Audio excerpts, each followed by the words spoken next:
gente, tudo bem com vocês? Bem-vindos de volta ao meu canal. E para quem não conhece, eu sou a Alana Franco e no vídeo de hoje eu vou falar como foi o meu segundo semestre estudando arquitetura em EAD pela Cruzeiro do Sul. Quer saber? Confira o vídeo de hoje. Eu fiz o vídeo do primeiro semestre e foi um dos vídeos que vocês mais gostaram, porque muita gente estava na dúvida se estudar em EAD. Tive muito feedback de vocês, eu fiquei muito feliz que vocês gostaram, que vocês encontraram esse vídeo, né? Porque muita gente estava na dúvida se estudaria em EAD ou não. E eu sei que foi um vídeo muito esperado por vocês para saber como foi o segundo semestre.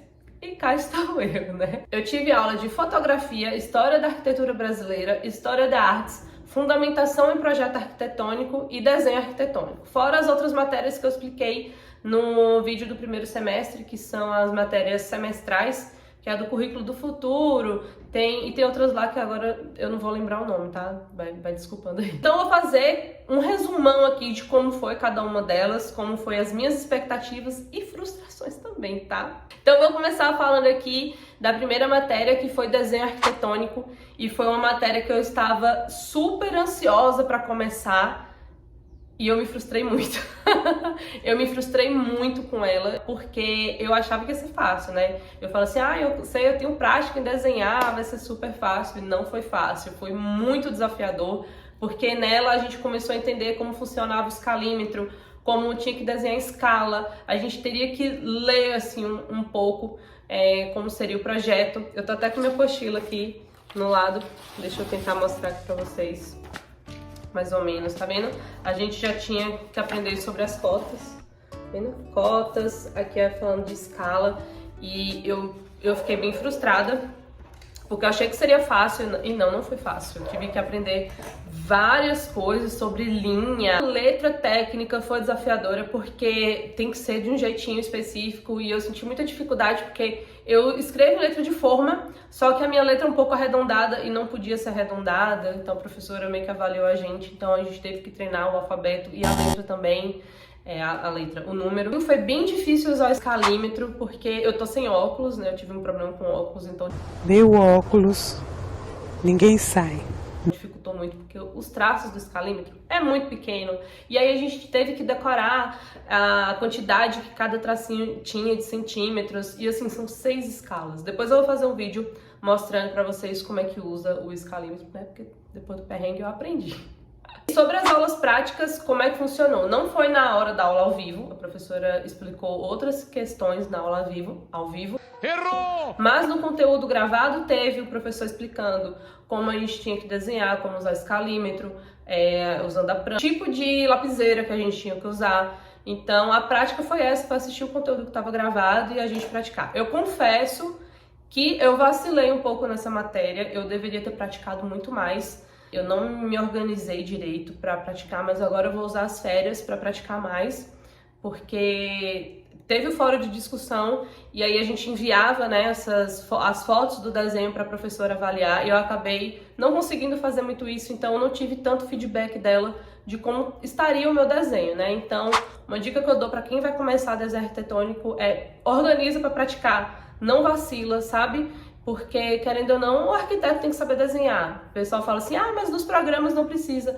Só que assim, gente, vai ter situações que você vai precisar desenhar, você vai precisar ler o desenho. E aí, como eu falei, que eu fiquei super ansiosa, eu não sei se isso me atrapalhou, se eu criei expectativa demais com essa matéria. Então, no início foi bem complicado, eu cheguei a me sentir, assim, desesperada, porque eu não estava conseguindo entender cada desenho, eu não estava conseguindo, às vezes eu contava, dava um número diferente, então a minha ansiedade me atrapalhou também. Então, e no desenho arquitetônico também a gente aprendeu como desenhar porta, janela, como entender sobre o corte. E eu já ia esquecendo que também a gente aprendeu sobre escada, rampa e telhado. Foi assim, foi muito... Depois que foi fluindo, ficou tudo muito sensacional. E foi daí que eu vi, falei, meu Deus, eu tô fazendo arquitetura e urbanismo. Eu sou arquiteta. Eu tô fazendo meu trabalho. Eu tô fazendo obra com vários super... Eu não tô acreditando. Foi muito, muito, muito bom.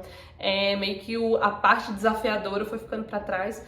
E eu sei que vai acontecer daqui pra frente, ter muito mais desafios. Que é o meu sonho, né, gente? Eu fiquei completamente apaixonada por essa matéria e tô doida pra ter muito mais dela. E a segunda matéria foi fotografia, que me surpreendeu também. Eu fiquei apaixonada pela forma que a professora explicou. A gente aprendeu sobre técnica de fotografia, círculo cromático, como observar a cena, se tem cores combinando, se tem cores que não combinam, monocromático e por aí vai. A gente aprendeu na parte de conteúdo sobre as configurações da câmera, só que a gente aprendeu muito mais do que técnica, foi mais assim, observar a fotografia. E aí a professora pediu pra gente sair fotografando tudo que a gente fosse vendo. Eu vou deixar aqui pra vocês um pouco das fotos que eu tirei pra enviar pra professora. A gente também aprendeu um termo que eu nunca nem ouvi falar, assim, sobre alta pregnância, baixa pregnância. A gente observar além da fotografia, foto horizontal, o que ela quer dizer, o que ela quer dizer com foto vertical. Tem um jeito de tirar a foto, configurar o celular, configurar a câmera e por aí. Porque o arquiteto tem que ter essa visão de fotografia. A matéria que teve foi História das Artes, e eu vou confessar pra você que eu achei uma matéria bem chatinha, eu não gostei muito. Eu sei que a gente que está estudando arquitetura tem que ter uma visão além do normal, assim. Eu sei que a gente tem que ter essa visão de arte para ter repertório, pra gente se inspirar, mas eu achei um pouco chatinha, não é um assunto que me interessa muito, sobre fulano de tal que fez a obra não sei tal, sabe? Então a gente foi aprendendo história da arte desde o Egito até os dias atuais, então eu achei um pouco maçante. Na parte de conteúdo gravado, né, que tem um conteúdo gravado PDF, eu tava lendo assim, ai meu Deus.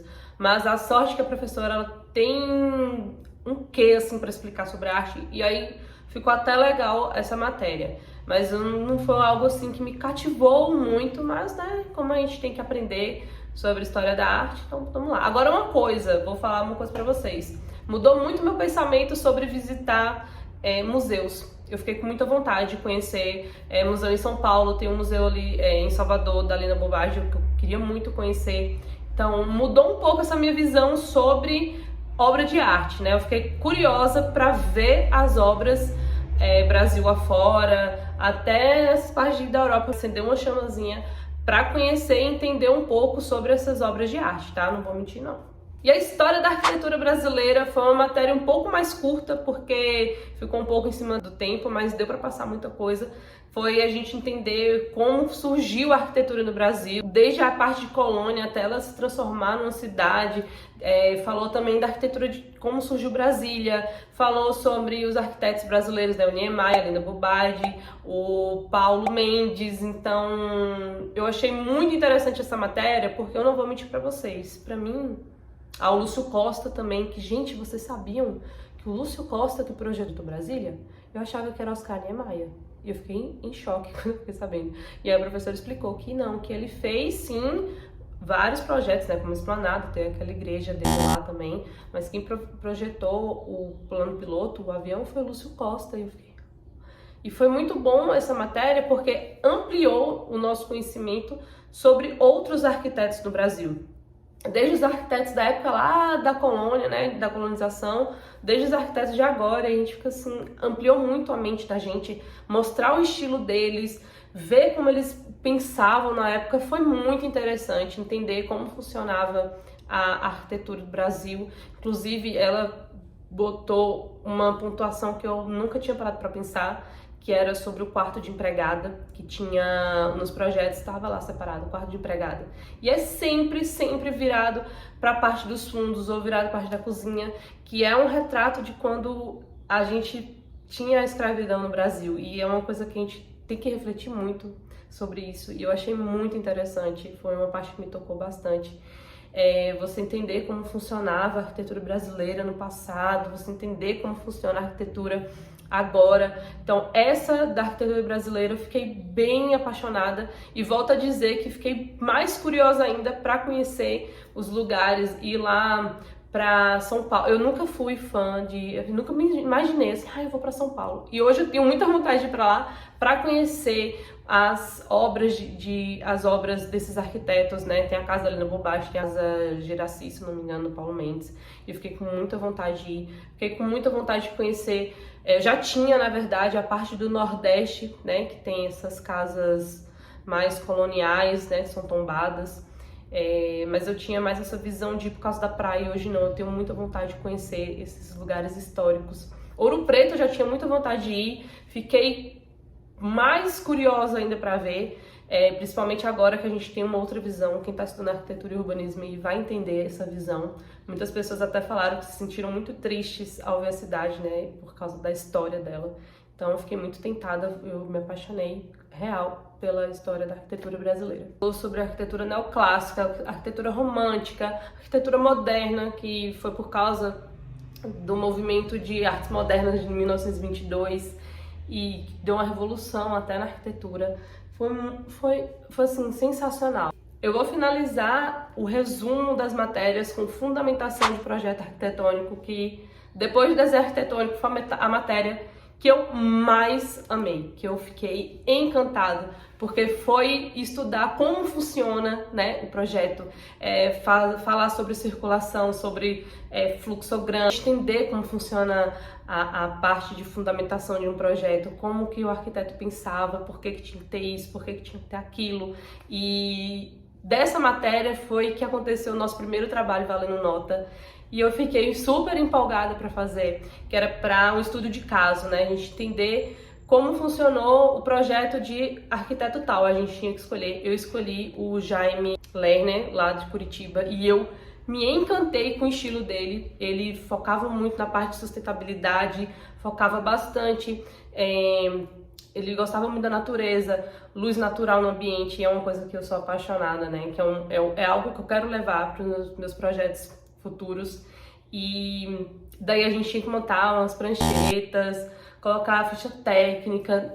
Olha, acho que o Google ficou super sobrecarregado, porque a gente pesquisou pra caramba. Foi muito legal essa matéria.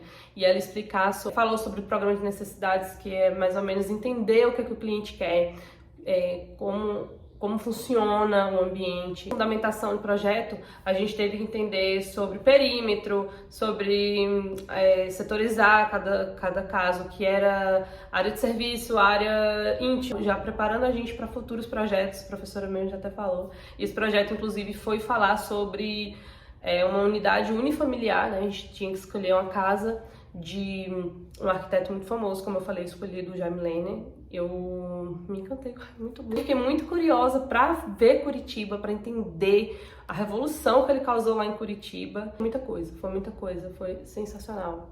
Então eu saí encantada do meu segundo semestre. Uma das matérias foi mais ou menos essas, né, que apareceram, fora as outras. Eu explico mais ou menos como funciona lá no primeiro semestre. Meio que repetiu um pouco agora. A gente teve que atualizar o currículo, a gente teve matérias optativas, né, que teve uma lá que é felicidade e qualidade de vida, repetiu também pra gente fazer, mas foi optativa dessa vez. E sobre o trabalho, sobre como foi esse trabalho. A professora sempre tirava dúvida da gente. Tem como levantar a mão, até me perguntaram nas aulas ao vivo se tem como a gente perguntar se é só ela falando, e não, tem sim como a gente perguntar. Tem um mecanismo no Zoom que é levantar a mão e ela te dá a vez de falar. Então, sobre assim, certas queixas, sobre a plataforma que não é tão intuitiva, e realmente não é tão intuitiva. Então a gente tem que estar sempre lá olhando como é que funciona, tem que estar funcionando todo santo dia para ver como é que ela funciona, o que é que eu tenho que fazer, o que é que eu deixo de fazer. Tem umas pessoas que reclamam, né, que falta tal coisa, mas é o que eu falo, toda faculdade tem seu BO, nenhuma vai ser perfeita, independente se é federal, se é particular, se é AD, se não é, enfim, vai ter os BOs. É óbvio que a gente não tem que se acostumar a baixar a cabeça e, não é assim mesmo, não. Mas toda faculdade tem seu BO. É uma coisa que eu vi que o pessoal reclamou muito, foi na questão de ingressar na faculdade já em andamento. Como eu falei, a faculdade de arquitetura em AD, ela funciona mensalmente, cada matéria é mensalmente. Então você pode entrar em setembro, em outubro, pegar uma matéria, 2 matérias, e aí o pessoal se sentiu um pouco bagunçado nessa questão. Mas, por exemplo, a gente que já estudou sobre fundamentação de projeto arquitetônico, que a gente pegou uma parte de desenho arquitetônico, teve pessoas que entraram depois, se sentiram perdidas porque não viram essa outra matéria e teve que fazer o trabalho. Só que, assim, o trabalho... Aí ela pediu assim, umas coisas com norte, umas coisas com escala, e as pessoas ficaram um pouco perdidas. Então foi mais essa questão de queixa, né, que se sentiram um pouco bagunçado por conta disso e da frequência que vai entrando o aluno Mas eu, Alana, né, como eu falei, não tenho queixa, por enquanto, nenhuma sobre o suporte. Tem um grupo da gente do WhatsApp. Depende muito da gente também, então a gente tem que pesquisar muito fora também. Eu acho que qualquer aluno de qualquer faculdade tem que fazer isso. Então acho que depende muito de quem e como você está estudando. Espero que vocês tenham gostado do vídeo de hoje. Não se esqueça de deixar o seu gostei, se inscrever no meu canal, que vai apoiar muito o meu trabalho aqui na internet. Tá? Eu deixo uma reflexão, se você sonha muito cursar arquitetura, corre atrás, independente se é EAD ou não, tá bom? Um beijo, obrigada por ter assistido até aqui. Ah, e se vocês quiserem, eu vou fazer um vídeo sobre como mexer na plataforma. Eu sei que é uma dúvida muito frequente, uma reclamação frequente também. E aí, se vocês quiserem, eu posso ajudar vocês nessa parte, tá bom? Beijo, tchau!